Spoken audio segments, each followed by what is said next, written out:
All right, well, I'm here with Mark Rutherford, and I have a few questions for him regarding his testimony, so I hope you'll listen with me and enjoy what he has to say. But Mark, I'm going to start off by asking you to tell me a little bit about your first memories of church. What do you first think of? First memories? Well, it probably, when we was growing up, we wasn't church goers.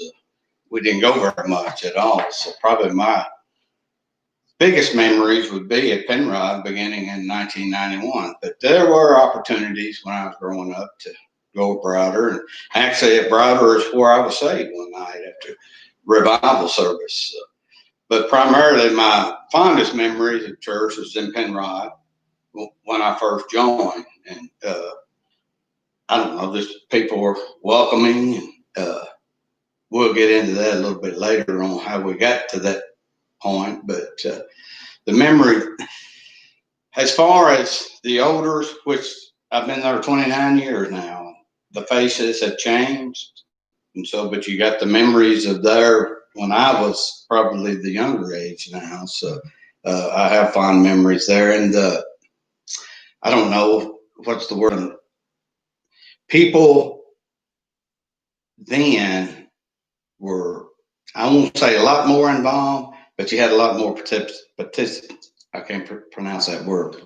Help me out. Participation. There you go. You did. And so that's when my growing process actually started, and it took off. And so you were saying that the participation level at Penrod when you started there was different.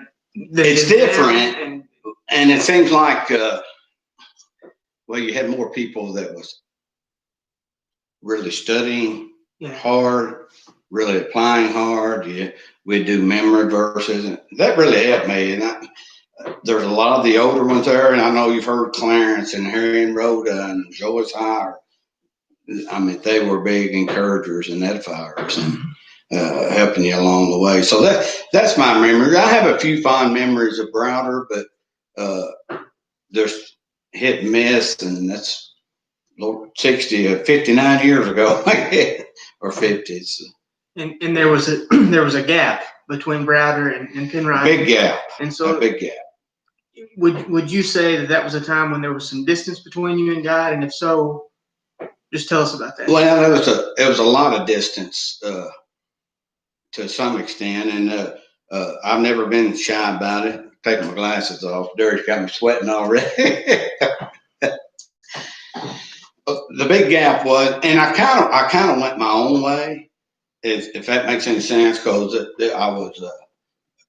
I drank quite a bit, and it comes to a point there. In 1991, I had a brother that was 2 years older than me, got killed in a car wreck, and about that time, Steve went to pastor at Penrod, and then Penrod started coming. Rick and Barb and Patty, and I'll never forget it. As long as I live, Barb and Patty came and visited me. I was drinking a Budweiser and smoking a cigarette. So I'll never forget that, but they didn't. And so Cindy and I, we started going, and I don't know how long we had been going. I can't even tell you that time, but I did go up. I never even discussed it with Cindy, and that's one of your questions there. And I've shared this with people, individualists, in the sense that people have to make their own decisions where they should be spiritually, what they should do. And so I went up, and it hadn't been homecoming. The church was full, but at that time I didn't think nothing about the people. It was all about me then. Even though, Deanne, I say it's not about us, it was at that particular something that I needed to do, because the drinking, no, I never was characterized as I could tell more and more. I would drink more and more. I'd want more. And I quit cold turkey. And as far as I know, unless someone slipped something in on me, I hadn't had anything since then. So that was that distance. And I've already shared with you about what brought me back. To some extent, I didn't mean to. That's just part of it.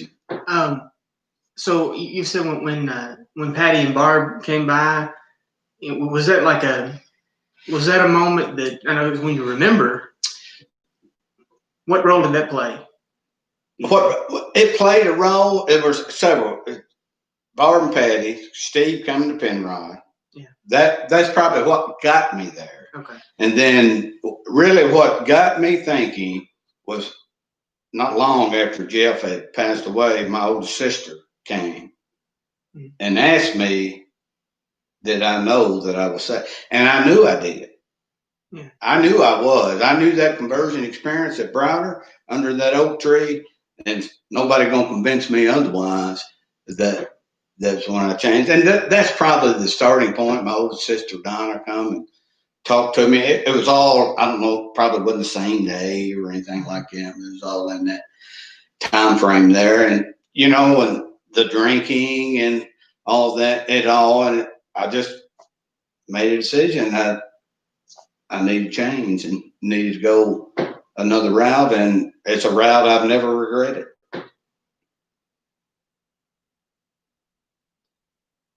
Okay, so once you started being committed to the church at Penrod, I know that you talked about the drinking was cold turkey, but the other changes, I mean, were they immediate, or were there steps that you took that sort of led you to a place of maturity, or I mean, how did that happen? I think over time the maturity came, but most of mine was cold turkey.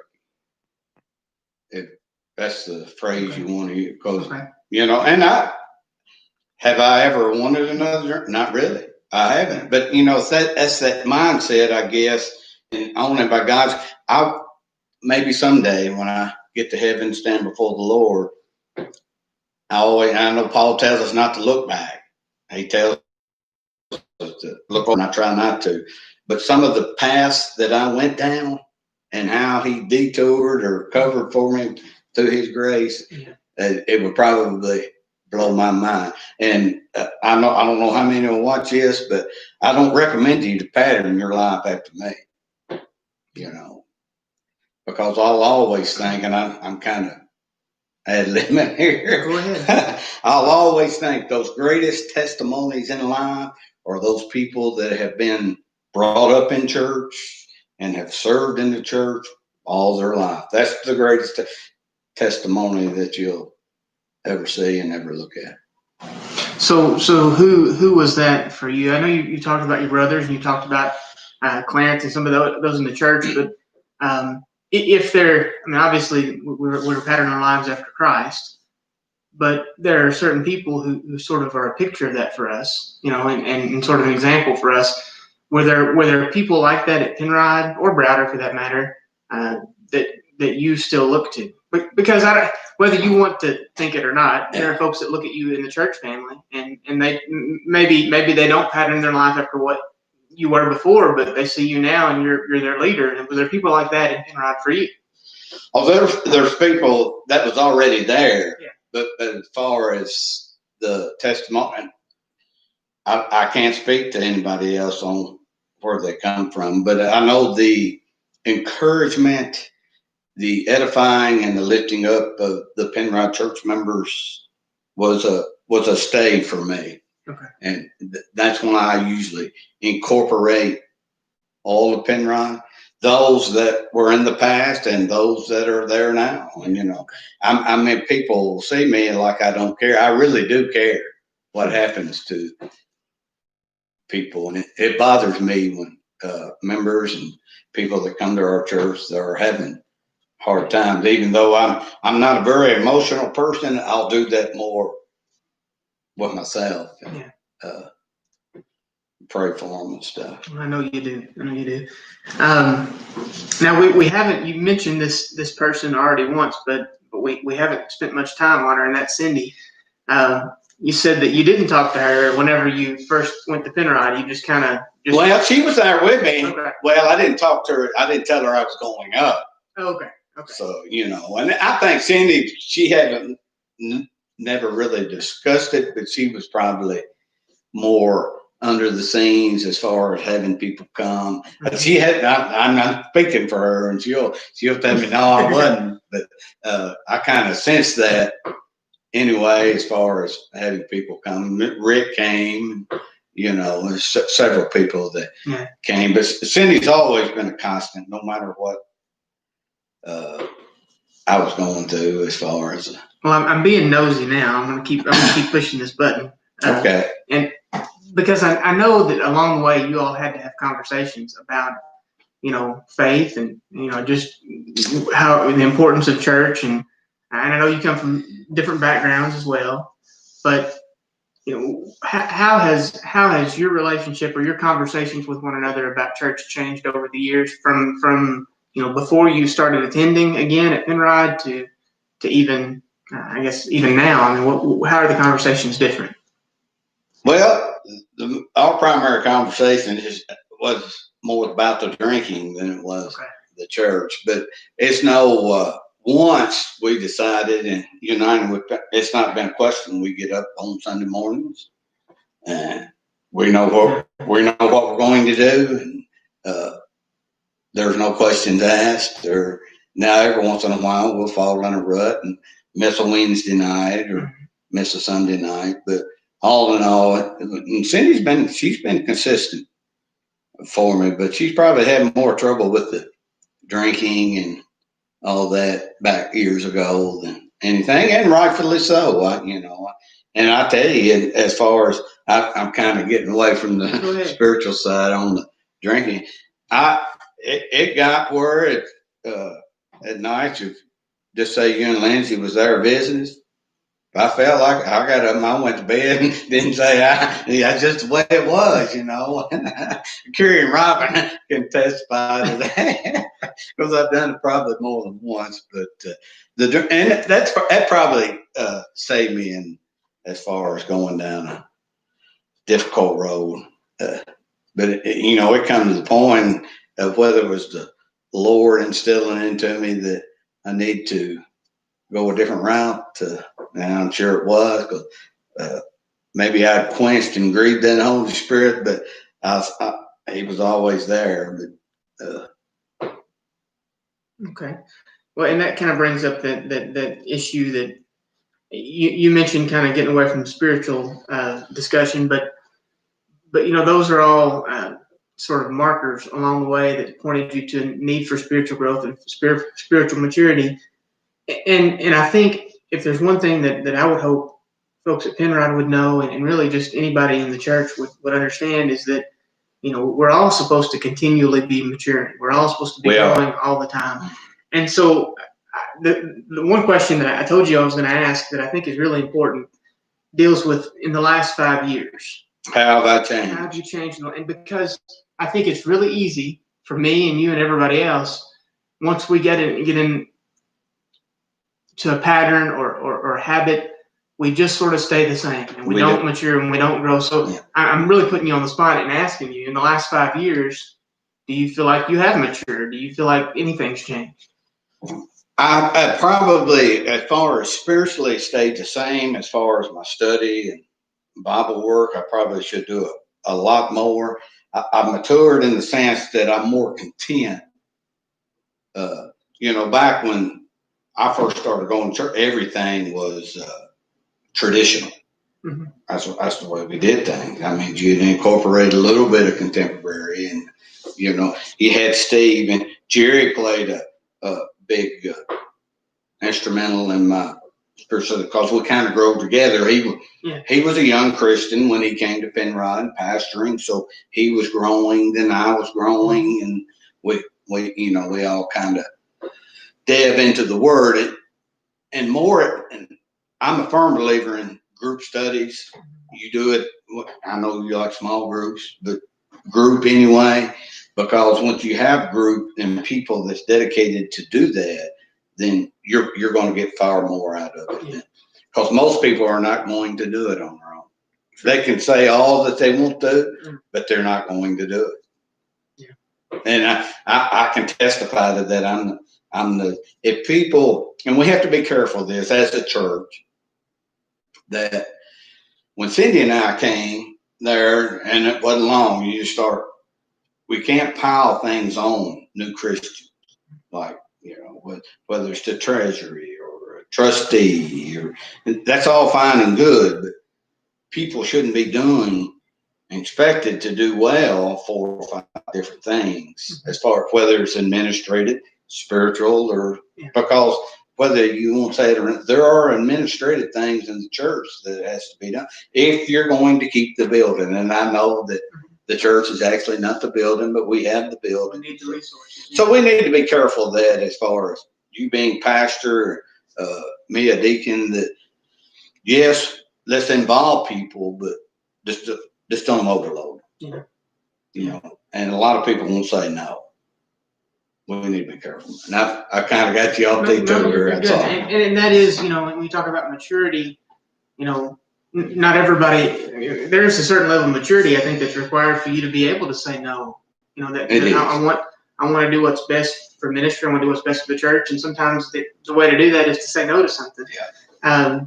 And so from what I hear you saying that in the last 5 years, maybe if anything's changed, it's just to be comfortable with some things that have changed, and you know, some different. Not that I've and the younger Christians, they do a great job. Yeah. They do, but it's just not like it was when I first started. And I'm not saying that's a bad thing. That's right. A good thing. You know, a lot of the stuff I like, and I'm not going. And what if I guess I've changed in the last 5 years? I'm not going to do it if it's based on the death, burial, and the resurrection. I'm pretty much okay with it. Yeah. Does that make any sense? Sure. Yeah, it makes sense. It does. It does. I really just I have one more question for you, and this is a surprise question. And then if there's anything that you would like to say to the church or whatever, I want you to do that. But this question is one you've heard me ask before, and it's because I was asked this question when I interviewed at Lifeway. Whenever I was in college, the manager took me back to the office and he asked me this question that seems so simple, but when you have to think about it, it just puts you on the spot. But where are you in your relationship with Christ right now? Right now, I don't know if I'm at the peak, but I'm certainly not in the valley. Okay. Yeah. I'm I guess, and I used to in times past is like when I was really growing like I should be growing today, something go wrong even with the lawnmower out there. Lord, what do you want me to get out of this? Mm-hmm. I don't do that much anymore. I don't know why I don't. And I guess I've come complacent maybe to the extent, because you're never going to get spiritually where you need to be, but we'll get it in our mind that I'm okay. It's not a know-it-all, but I know enough to get by, and we shouldn't be that way. And I have a tendency to get to, and basically a 4-letter word involved with that spiritually. It's called lazy, because if you'll spend, and this is going on to what I would share with the church, and it has to do with spiritual growth. If you'll spend, and that's one promise I believe God guarantees every born again believer, that if you'll spend time with Him, spend time in His Word, you will grow. You will grow, and that's a promise from God. People are not growing because they're not spending time with Christ. They're not spending time in His Word, and they may be spending time with other Christians, but they're not participating as far as I'm not going to get everything that I need to get from you in sermon. Yeah.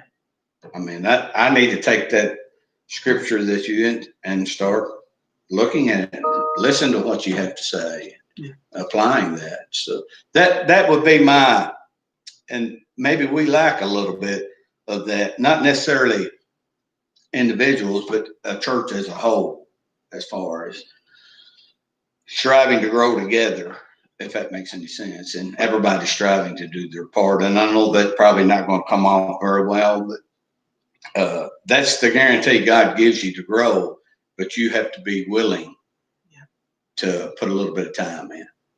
Does that make any sense? Sure, absolutely, yeah. And as far as how the church can do a better job of that, something that maybe when this video is over, we can talk more about it and look for ways to do that. Mark, I really appreciate you doing this today. People hear enough from me, and I think it's important to hear from other folks in the church. And for those that are watching right now, I would ask you if you'd be willing to do what Mark's doing. I'll come to your house. Mark came to my house this time, but we will come to your house and we'll set this thing up. But Mark, thank you very much for doing this. If you don't mind, I'd like to pray and maybe do something a little different here. I want to start us in prayer, but if you close us in prayer whenever I get to that point. Heavenly Father, I'm so thankful for Mark. I'm thankful for what he means to me and my family, and what he means to Penrod, and God, for his leadership. And my prayer is for him is that you would continue to do a work in him that you promised you would do. And we've talked a lot about the changes that his life has seen, spiritually. And God, I know that you're continuing to grow him, and I ask that you would allow us to be a part of that at Penrod. Me as pastor, my family as members, and just everyone in the church could encourage him the way that he has encouraged so many. Thank you for loving us. I'm going to let Mark finish this prayer. Father, we're just thankful so much for your grace. Just thankful for all that you do for the things I don't even realize that you've done, dear Lord. Thank you for them. I'm thankful for Derek. Continue to bless his ministry.